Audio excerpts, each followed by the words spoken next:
Hello and welcome to Minecraft 1.2. If I hit F3 here, there we can see, top left hand corner, Minecraft 1.2.3, because they've already fixed a couple of bugs and so on. Now, the first thing to notice is the XYZ coordinates have been changed to actually be in a sensible order. So, that's pretty good. We also have some more information there. Where it says B:, we can see what biome we're in, which is very useful. And then BL, SL and RL, that's giving the lighting level for where my head is. So obviously the lighting level where my feet, which is where the mobs spawn, is slightly different. And the main one to pay attention to is RL. That's sort of the resulting lighting or the real lighting.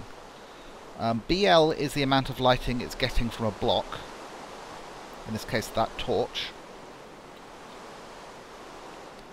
and SL is the amount of light it's getting from the sky. But they sort of combine together, and it's the RL, which is the actual light level for the block you're in and what's going to spawn there. So that's useful. It means you can, you know, more or less quickly wander around your rooms, and, well, you know, if your head never gets a light level of 8, then I think your feet will never have a light level of 7, so mobs won't spawn. I think it's light level 7 and below that mobs spawn at. Can't remember offhand, so don't quote me on that one. I'm sure someone will confirm or not in the description. So that's pretty good. That's the first change. Now the other change is supposedly double doors will now actually work properly with the redstone. So let's okay, that's weird. Now there's a new map format that's being used now in Minecraft, so my world had to be converted. Don't worry, I made full backups before I did, and I encourage you all to do the same. Make sure you make a copy of your saves folder within your .minecraft folder before you put any new version of Minecraft in. And if you have a world you care about, like I care about mine, I do that regularly anyway, just in case problems do happen. So during the conversion process, it seems like this door hinge got changed. But let's rehang these doors.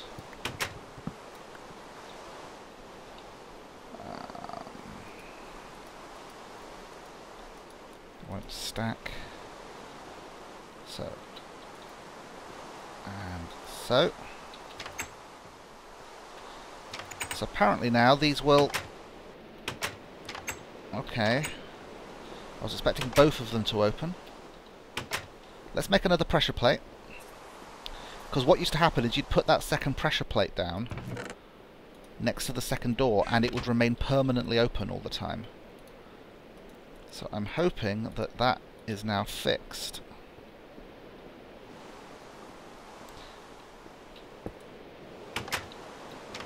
Perfect. And if I walk over the middle, they both open. So I no longer have to make sure that I open the right door from the outside. I can just either door and they'll open and close nicely. So that's good.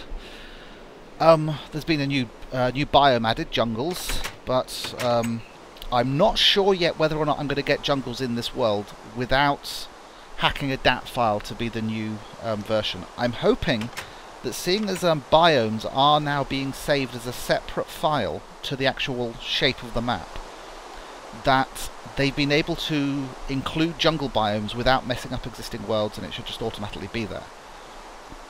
Now I had one friend tell me he did find a jungle biome, but I'm not entirely certain whether or not he knows what a jungle biome looks like, because the last time he was describing what I thought was a jungle biome, it turned out to be pine trees. So there's been changes to villagers and stuff like that, but I've not found a village yet. So, you know, there you go.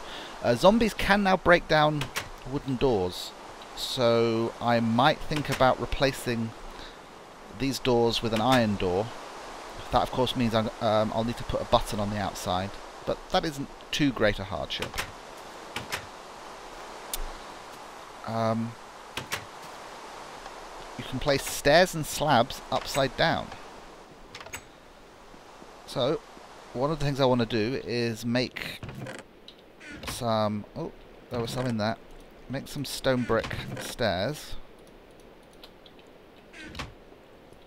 Is it me or is it darker in here? It looks darker. What are my video settings? I'm at a brightness of 80, which is what I'm normally at. There are still a few bugs around, and one of them was something to do with block brightnesses not being bright enough. But they said that was fixed. So, right. Let's make some stairs, and I'm gonna need a lot of them, I think, because there's a lot of stuff I want to do with them. So, okay, you can't make plain stone stairs. I didn't want to make plain stone stairs, so in some ways I'm quite pleased that didn't work. Because what I want to start with is those things. And then I'll make stairs out of these. Like so. As I said, may as well make loads of them, because I think I'm going to need loads of them. That'll do for now. So you can place stairs upside down. That's so much easier now. Which means, as I said when I was building this thing, it means I can complete the look of this by doing this. So you just look up to the underside of a block, and it goes down.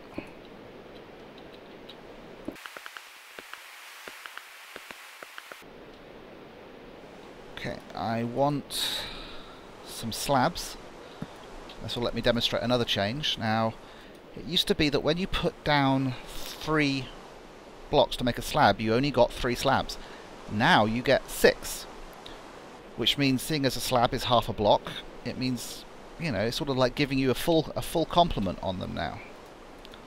So that's useful. So, and you can put these upside down as well. It's very dark here. I'm going to turn my brightness up because, you know, this really doesn't look like it's the brightness that I'm expecting. So let me set that to 90. Or it could be that I've got custom lighting turned on in the texture pack. So maybe that's what's doing it, because everything's picking up hues and colours a lot more than normal. I mean, look at that. The white wool up there is reflecting purple off the sunset, which is, it's actually kind of beautiful. So, you know, maybe if we leave my monitor brightness at 90%, we'll get used to it and like it. Anyway, so you can place half slabs like so, which is really nice. It just increases the amount of stuff you can do aesthetically. So as you can see now, that matches top and bottom. And I'm also planning, I think, on putting stairs all the way round. So like all the way up. That'll be nice doubles, that'll be stairs rather than that solid step, which I think will look nice. This works relatively well. I have noticed a glitch, which is that sometimes this one doesn't retract. If I go back one, okay, that time it worked. It seems to be random. If I drop back 2, okay, it's not gonna go wrong now, is it?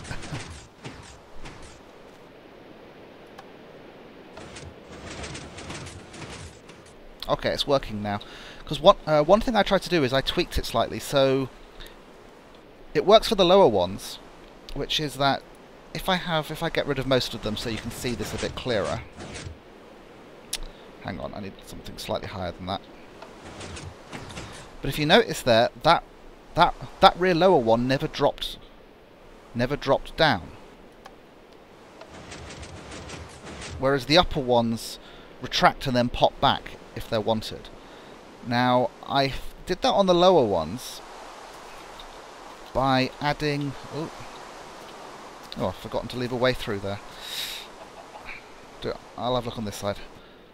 I added what I think of as a pulse lengthener, which is this thing here, which means that this signal that's going to this set of pistons, and I've done this on all 4 of the ones at the bottom, it goes this path, which is nice and quick and gets there straight away, but then there's this slow delayed path.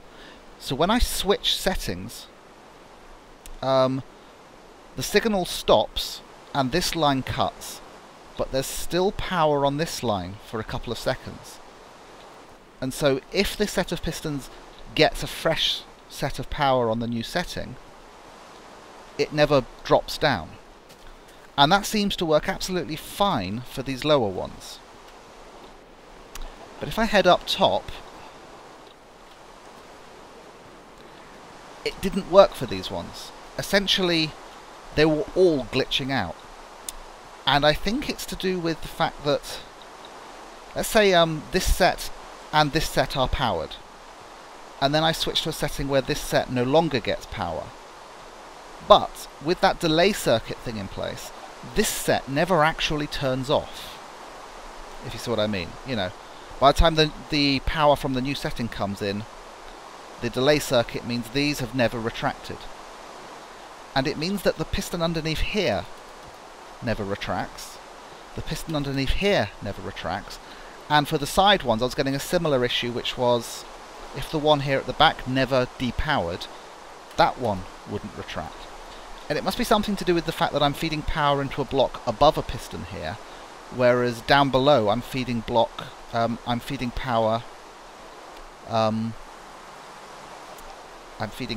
into a block that's beneath the piston. So that seems to be making some form of difference, and I've not fully worked out what the solution to that is yet. I just want to have a quick look.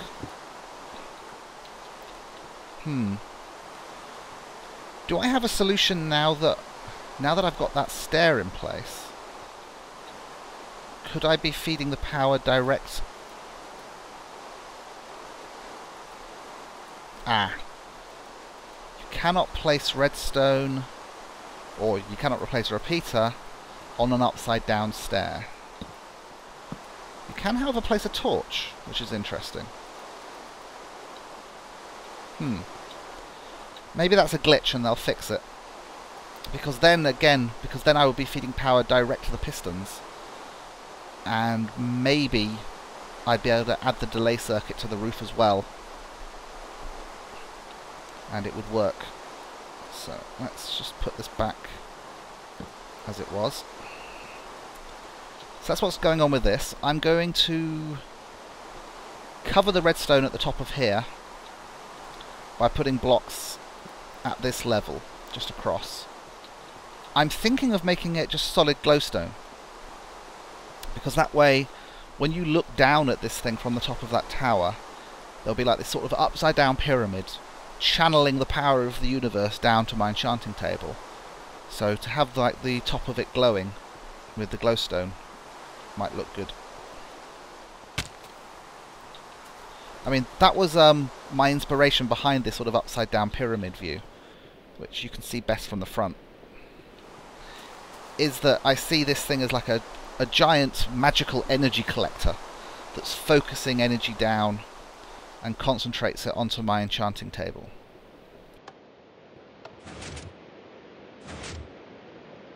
And speaking of the enchanting table, some people wanted me to detail what I had, what I've got from my enchanting. Now, that first pick you saw me enchant about 3 episodes ago, I lost that.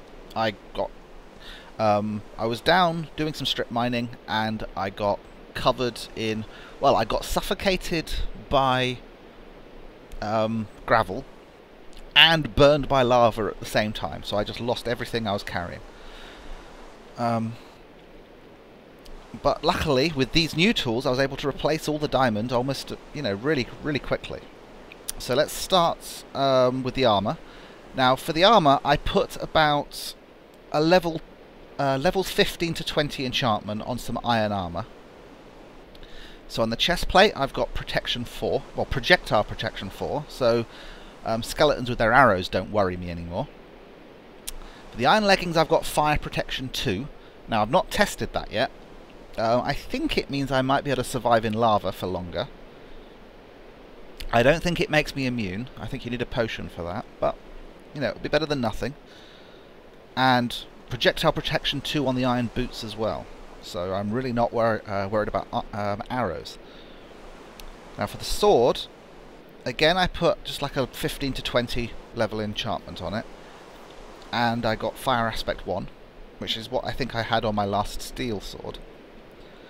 Now the picks, yeah, so for the shovel and the axe, again, 15 to 20 was about the enchanting levels I did.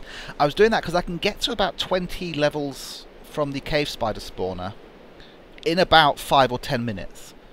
To get to level 50 takes maybe 30 minutes, you know, of AFKing and clicking away and so on, so it's slightly longer.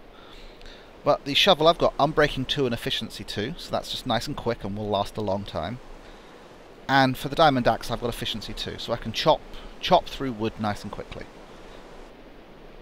So for the picks, now I got these 2 picks to start with, quite high level enchantments. I think it was about 45 to 50 on all of these, except possibly that last one. Because the first pick I got was Fortune 3. Now what that does is it means that I get, if I break a block that drops things like coal and diamonds and redstone and lapis lazuli, basically any block that drops things other than a block. You know, so iron, when you chop it, it just drops an iron block, so it doesn't work for those. But for those ones, this will give me more. So whereas normally I would get 1 diamond from a diamond block, I'm now getting 2, sometimes 3, from a single diamond block. And lots of redstone when I chop into redstone. It works well. So, but I didn't want to use a fortune pickaxe as my standard pickaxe, so I enchanted another one.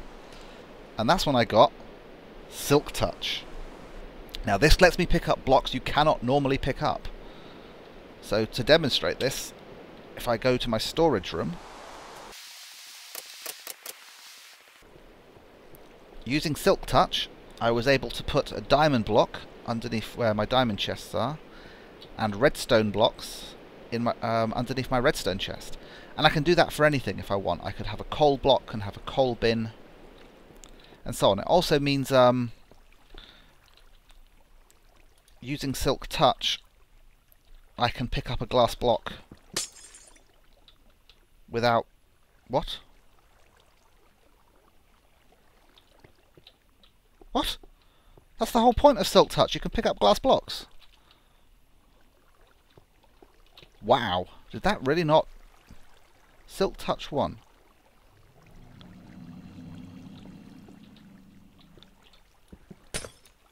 Is it me, or should that work? Is that a glitch? Tell me if I'm wrong that Silk Touch can pick up glass blocks. And if I'm not, then that's a glitch, which, you know, we need to report to Mojang so they can get that fixed. Because that's like a major feature of Silk Touch as far as I'm concerned. I've seen people doing this. Is it because it's only Silk Touch 1? Are there like different levels of Silk Touch? So you need like a higher level of Silk Touch to pick up glass, but this one will... Can I pick up a grass block? Normally when you break grass, all you get is dirt.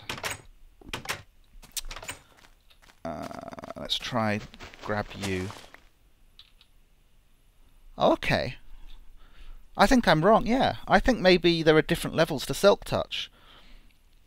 Which means this pick isn't as good as I thought it was. And I'll have to make some more. Oh well. And then I made my final pick, which I gave like a level 30 enchantment, because I just wanted a workaday pick. Something that I wouldn't feel like I was wasting, you know, just digging through solid rock and stuff like that. And so I just got a nice Unbreaking 3 pick, which will last quite a while. So that was all the enchanting I did. I definitely need to put the stairs all the way, don't I? Because you can see it looks like there's like a really big gap there. Oh! Aimed in the wrong place. thought I didn't get that back for a moment there. Didn't see it fall. Right, so you have to aim at, there you go, the upper one. Otherwise you just end up with a normal stair. So I can do that.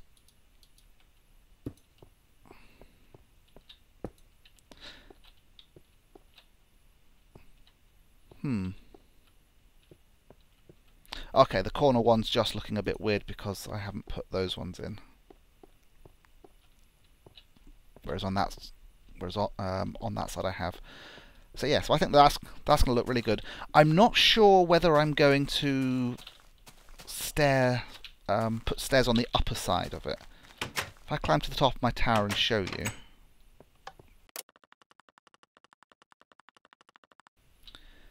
See, I quite like, because you only really see into there from a distance, then I quite like the fact that it's quite large, solid steps. I think if I put actual stairs there, it would look too fussy. There would be like way too many lines on it and so on. So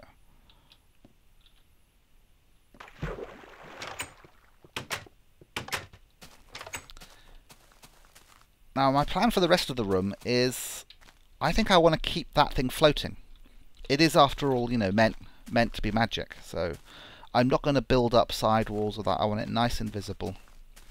I'm thinking of just making this wall slightly higher, maybe some glass blocks, maybe if I can think of some way to prevent spiders from climbing over the edges. And then here there's going to be either an iron door or some form of piston door. But I'm trying to work out a design for a piston door that isn't bulky. You know, I don't. Most of the ones I've seen, you've got to sort of like have, in order to hide all the redstone and the wiring, you've got to have like three thickness of blocks, and it just looks far too chunky. You know, I want this all to be sort of, you know, nice and light, nice and lightweight, and so on.